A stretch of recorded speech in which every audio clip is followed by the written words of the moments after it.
Okay, so last week, Apple announced the iPhone 14, and I have it right here.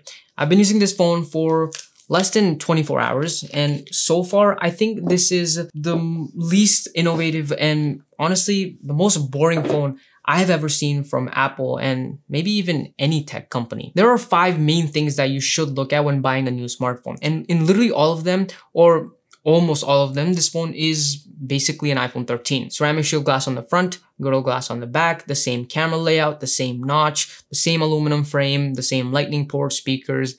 Everything is exactly the same. And what about the screen? Is there anything new there? No. Anything new about the battery or battery life?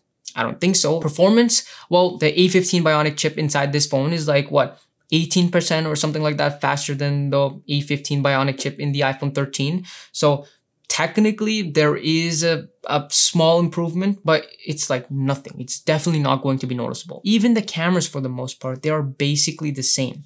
I took notes while watching the Apple event, and here's what they said about the cameras. So the main sensor is apparently larger. The selfie camera is 38% better in low light now. It now also has autofocus. They talked about the Photonic engine, which helps even more with low light photos. This phone has a new action mode, which, by the way, looks very nice. And that's about it for the cameras. So that's why I think this might just be the least innovative and most boring phone we have ever seen. But don't get me wrong, this is not a bad phone. Like, it's pretty good. I'm gonna start testing it and I'm sure I'm gonna love it. The only problem I have is that this is basically a rebranded iPhone 13.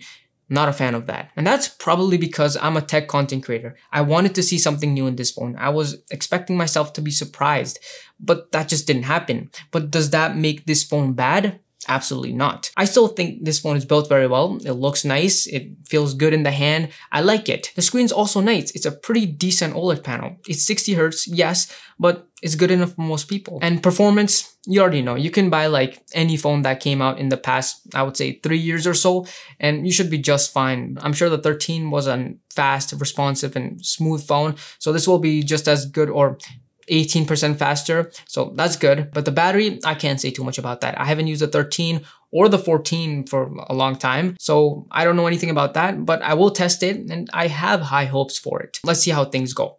The cameras, however, I took a few pictures so far and they look really nice. Like, these are some really good photos. Like, without a doubt, this is the best set of cameras I've ever seen and used on any smartphone, ever. Now, I haven't tried using action mode just yet, but I think it's a pretty cool feature and I can see myself using it a lot. Other than that, there's nothing really new. This phone still has cinematic mode, photo styles, and all the stuff the iPhone 13 also had. So yeah, this is a good phone, but if I'm being honest, I was a bit disappointed. If you are planning to buy this phone, please look at the iPhone 13 first.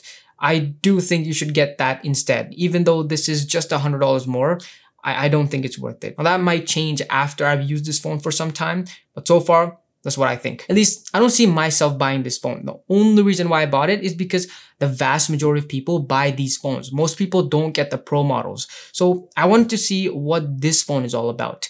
And although it's a good phone, I'm just sad that there was nothing really new. And I did actually order an iPhone 14, but unfortunately it's getting here in like October. So I needed another iPhone to make content. Anyways, those were some of my thoughts about the iPhone 14 after the first 12 hours or so. So I hope you enjoyed watching the video. If you did, please consider subscribing, follow me on Twitter and Instagram, and I'll see you later.